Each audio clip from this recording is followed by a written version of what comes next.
जय श्री कृष्णा। मैं राजेंद्र जोधपुरिया आज की इस सीबीटी थेरेपी के वीडियो नंबर 5 में आपका स्वागत करता हूं। हमने सीबीटी की सीरीज शुरू की है। सीबीटी के द्वारा आप अपनी सभी प्रकार की ओसीडी को, डिप्रेशन को, इंसोमेनिया को, अनिद्रा को व पैनिक अटैक जैसी समस्याओं को घर बैठे बिना दवाइयां ठीक कर सकते हैं। ठीक कैसे करना है, इसके लिए आपने अगर पहले 4 वीडियोस देख लिए हैं तो अच्छी बात है, नहीं देखें कोई बात नहीं, मैंने लिंक प्लेलिस्ट का डिस्क्रिप्शन में भी डाल दिया है और आप चैनल पर भी इन वीडियोस को देख सकते हो, क्योंकि पहले 4 वीडियो में मैंने सीबीटी थेरेपी का, आरईबीटी थेरेपी का बेसिक स्ट्रक्चर क्लियर किया है। क्योंकि जब तक आप बेसिक स्ट्रक्चर नहीं जानेंगे तब तक आपको ये वीडियो समझ में आएगा नहीं। पिछले वीडियो में हमने बात की थी डी की, डी कैसे करना है, डिस्प्यूट कैसे करना है और डिस्प्यूट में D1 प्रूफ की बात की थी। आज की इस वीडियो में हम D2 की बात करेंगे, लॉजिक की बात करेंगे। सबसे पहले आपको क्या करना है, कॉपी पेन उठाना है, डायरी उठानी है और आपने आरईबीटी का ये स्ट्रक्चर ड्रॉ कर लेना है। सबसे पहले ए, बी, सी, डी, ई और एफ। ए में क्या लिखते हैं हम, घटना लिखते हैं, एक्टिवेटेड इवेंट। हम उदाहरण के लिए घटना लिख रहे हैं। पिछले वीडियो में हमने हाथ गंदे हो जाना घटना माना था। कंटेमिनेशन ओसीडी की हम फिर से बात कर रहे हैं। कंटेमिनेशन ओसीडी में ऐसा भी होता है कि महिलाएं कपड़ा धोती हैं, कपड़ों को धोती है तो कपड़ा अगर जमीन पर गिर जाए तो उसे वो उठाती नहीं है या दोबारा से वॉश करती है, फिर साफ कपड़ों के साथ रखती है, वरना रखती नहीं है। तो उदाहरण के रूप में एक्टिवेटेड इवेंट क्या है, कपड़ा जमीन पर गिरना, कपड़ा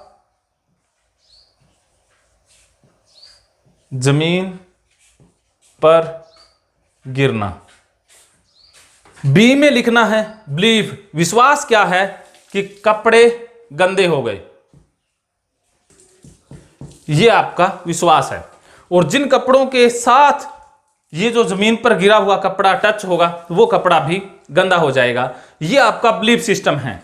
और इसमें इमोशन कैसे पैदा हुए, जब जमीन पर कपड़ा गिर गया था, जब आप छू रहे थे कि आपके अंदर जो इमोशन पैदा हुए, घबराहट, चिंता, बेचैनी।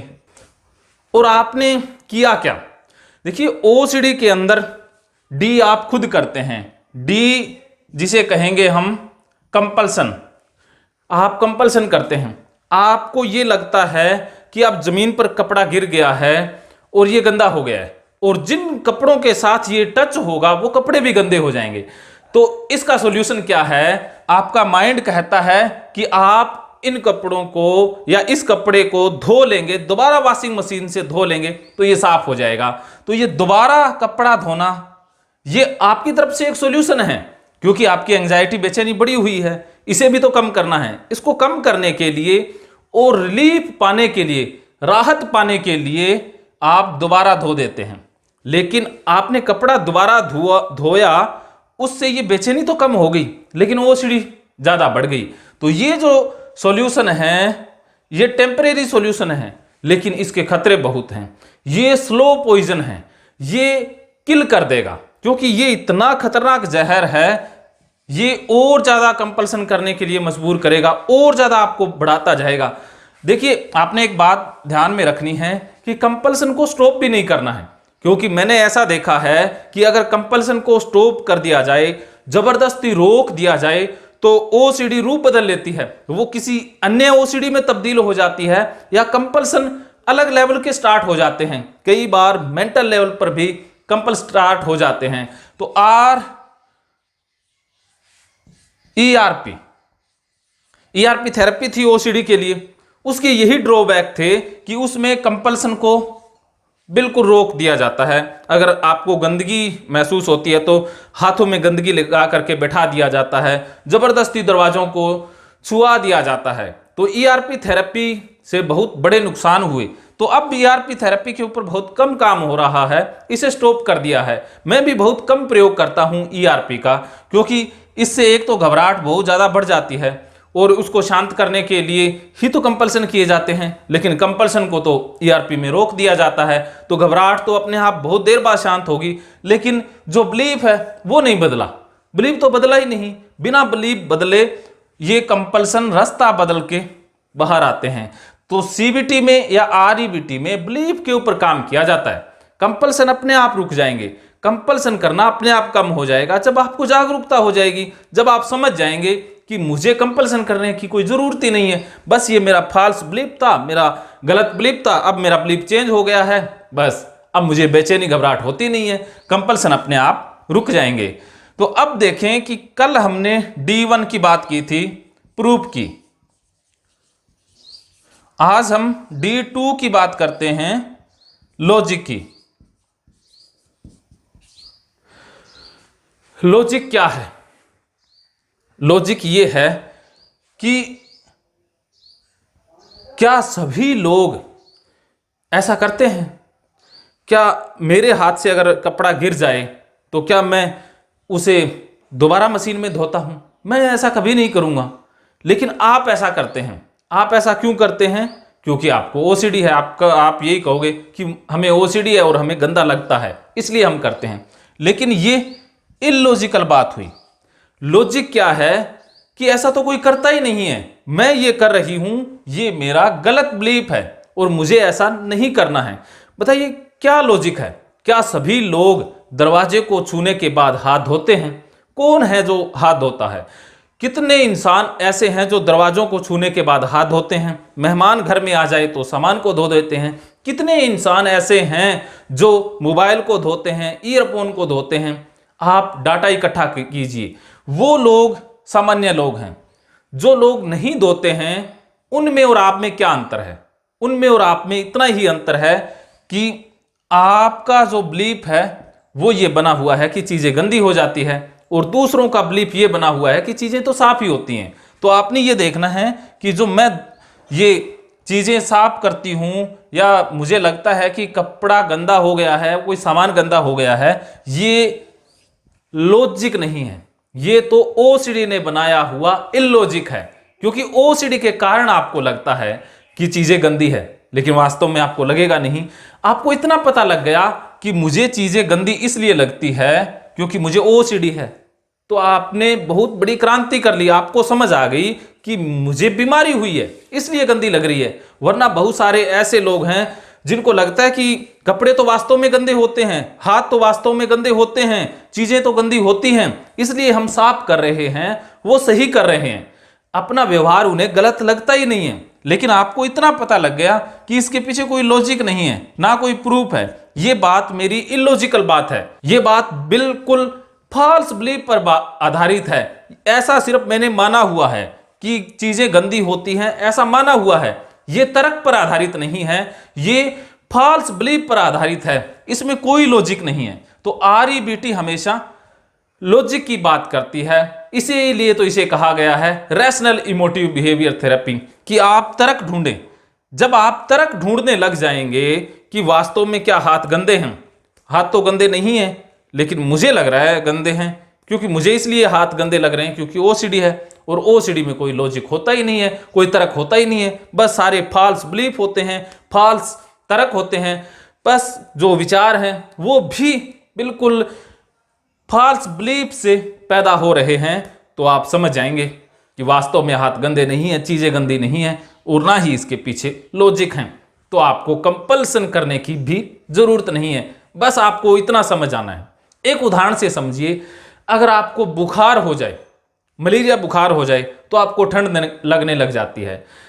तो क्या ठंड का मौसम आ गया है? आप यही कहोगे कि मुझे मलेरिया हुआ है इसलिए मुझे ठंड लग रही है, लेकिन ठंड का मौसम तो आया ही नहीं है। अगर आप दूसरों को कहो कि भाई सभी लोग रिजाई लेकर के लेट जाओ, सभी लोग अपने गर्म कपड़े पहन लो, तो ये तो इलॉजिकल बात हो गई, क्योंकि बाकी लोगों को तो लगता ही नहीं है, क्योंकि बाकी लोगों को तो बुखार है ही नहीं, बस आपको बुखार है इसलिए आपको ठंड लग रही है। इसी प्रकार जो कपड़े गंदे आपको इसलिए लग रहे हैं क्योंकि आपका ही बिलीफ सिस्टम गड़बड़ हो गया है ओसीडी के कारण। और जैसे ही ओसीडी ठीक हो जाएगी तो आपका बिलीफ बदल जाएगा, तब आपको भी चीजें साफ नजर आएंगी। बस ये लॉजिक मन में रखना है। फिर मैं आपसे ये पूछ रहा हूं कि क्या मेरे हाथ गंदे हैं? क्या मैंने दरवाजों को हाथ लगाया तो क्या मेरे हाथ गंदे हो गए? आप कहोगे नहीं हुए। मैं कहूंगा गंदे हो गए, आप कहोगे नहीं हुए। फिर मैं कहूंगा कि हो गए तो आप कहोगे बताओ कहां है गंदगी। ये तो इलॉजिकल बात है। इस प्रकार आपने अपने बिलीफ सिस्टम को लॉजिक के आधार पर बनाना है। जो इलॉजिकल बिलीफ सिस्टम है कि कपड़े गंदे हो गए, इसके पीछे कोई लॉजिक नहीं है, ये इलॉजिकल बात है। क्या सभी को गंदे लगते हैं? बिल्कुल नहीं लगते हैं। आपको ही गंदे लगते हैं क्योंकि आपको तो ओसीडी हुआ है, क्योंकि आपने ऐसी ट्रेनिंग कर ली है, बार बार आपने ऐसा किया है, बार बार यही काम किया है, इसलिए आपकी ट्रेनिंग हो गई है, मन की प्रोग्रामिंग हो गई है, इसलिए बेचैनी पैदा होती है, इसलिए आपको चीजें गंदी दिखाई देती हैं। तो इस प्रकार जब आप लॉजिक तलाश करेंगे अपने व्यवहार में तो आप ठीक भी होने लग जाएंगे। बस इतना ध्यान रखना है कि लॉजिक क्या आपका सत्य पर आधारित है या असत्य लॉजिक है। ओसीडी में गलती यह भी हो जाती है कि इलॉजिकल चीज को भी लॉजिक के आधार पर सही ठहराने की कोशिश की जाती है। मुझे बड़ी अच्छी एक बात पढ़ने को मिली, बड़े अच्छे एक शायर की, कि इंसान कोई ज्यादा बुद्धिमान नहीं है, बस इंसान इतना ही बुद्धिमान है कि अगर वो एक बार लर्न कर ले, सीख ले, तो उसी को ही सही साबित करने के लिए तर्क जुटाता रहता है, लॉजिक इकट्ठे करते रहता है। बस यही करते हैं हम भी। अगर हमने एक बार गलत सीख लिया, गलत बिलीफ बना लिया, तो इस बिलीफ को ही सही साबित करने के लिए तर्कों का सहारा लेते हैं। लेकिन वो तर्क सत्य पर आधारित नहीं होते, वो मान्यता पर आधारित होते हैं, गलत होते हैं। तो हमने क्या करना है, इसको सही साबित करने के लिए लॉजिक नहीं जुटाने कि हाथ तो गंदे होते हैं, भाई बीमारी भी फैलती है, भाई दरवाजों को तो कोई सारे लोग हाथ लगाते हैं, पता नहीं किसी ने कहां कहां से हाथ लगाया होगा, क्या क्या छुआ होगा, मेरा घर गंदा हो जाएगा, मेरा सामान गंदा हो जाएगा। भाई मैं तो नहीं मान सकता या नहीं मान सकती कि हाथ गंदे नहीं होते। तो इसमें क्या है कि आप अपने फॉल्स बिलीफ को सही साबित करने के लिए इलॉजिकल चीजों का सहारा ले रही हैं, इलॉजिक को भी लॉजिक बना करके पेश कर रहे हो।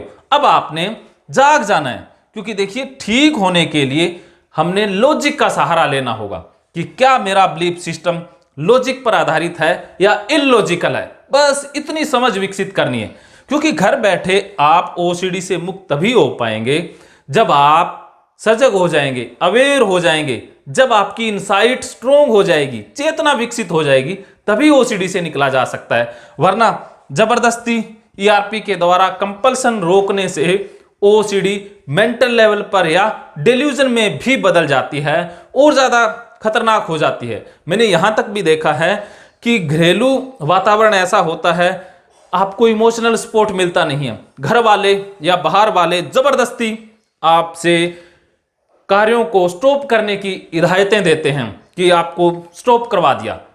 ऐसा करने से ओसीडी कभी ठीक नहीं होती, सप्रेस होती है और बुरे तरीके से बाहर आती है। मैंने ऐसे बहुत सारे केसेस देखे हैं जिसमें महिला को ओसीडी है, अगर उसका हस्बैंड सपोर्ट नहीं कर रहा है, उसे डांटता है, पीटता है, छोड़ने की धमकी देता है, तो महिला अपने कंपल्सन को दबा लेती है और जैसे ही पति देव घर से बाहर जाते हैं कंपल्सन अपना पूरा कर लेती है। और यहां तक भी देखा है एक महिला जो अपने पति के उठने से पहले सारी चीजों की साफ सफाई कर देती है, 4 बजे उठ के लग जाती है, पति देव 7 बजे उठते हैं, तब तक सारा अपना काम कर लेती है और पति से कुछ छुपाती नहीं है। इससे ओसीडी ठीक नहीं हो रही। तो सबसे पहले ओसीडी जिसको भी है उसको प्यार की जरूरत है, सहानुभूति की जरूरत है, हमदर्दी की जरूरत है, स्नेह की जरूरत है। अगर वो मिलेगा तो ओसीडी बहुत जल्दी ठीक भी हो जाएगी। फिर आपने धीरे धीरे लॉजिकल माइंड को स्ट्रोंग कर लेना है। इलॉजिकल माइंड या ओसीडी माइंड धीरे धीरे कमजोर पड़ता जाएगा। तो ये वीडियो नंबर 5 था आरईबीटी सीबीटी थेरेपी का। तो अगले वीडियो में हम जानेंगे कि D3 साइको एजुकेशन के द्वारा ओसीडी को कैसे ठीक किया जा सकता है। साइको एजुकेशन के विषय में हम अगले वीडियो में जानेंगे। आज की वीडियो में इतना ही। बहुत बहुत धन्यवाद।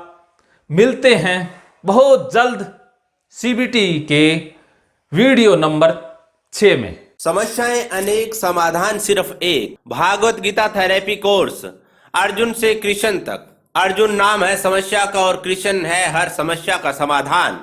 फिर चाहे समस्या मानसिक हो जैसे OCD, डिप्रेशन, फोबिया, चिंता, गुस्सा, उदासी, नींद न आना, नेगेटिव व सेक्सुअल विचार आना, मरने व बीमारी का डर, घबराहट, पर्सनल प्रॉब्लम, रिश्तों में तनाव, अकेलापन, बुरी आदतें, प्यार में असफलता, सभी समस्याओं का समाधान है गीता में। विद्यार्थी गीता द्वारा करियर का चुनाव, पढ़ाई में एकाग्रता बढ़ा सकते हैं। गीता बिजनेस में सफल होने व अच्छे पेरेंट्स बनने की कला सिखाती है और गीता सिखाएगी वर्तमान में रहना। गीता कोर्स में आपको हर श्लोक पर प्रतिदिन ऑडियो मिलेंगे व हर हफ्ते जूम पर मीटिंग होगी। गीता से आप सीख पाएंगे CBT का प्राचीन स्वरूप, बिहेवियर थेरेपी, माइंडफुलनेस व हिप्नोथेरेपी। गीता मनोविज्ञान का शास्त्र है। कोर्स ज्वाइन करने के लिए आज ही साइको गुरु टीम से संपर्क करें। धन्यवाद।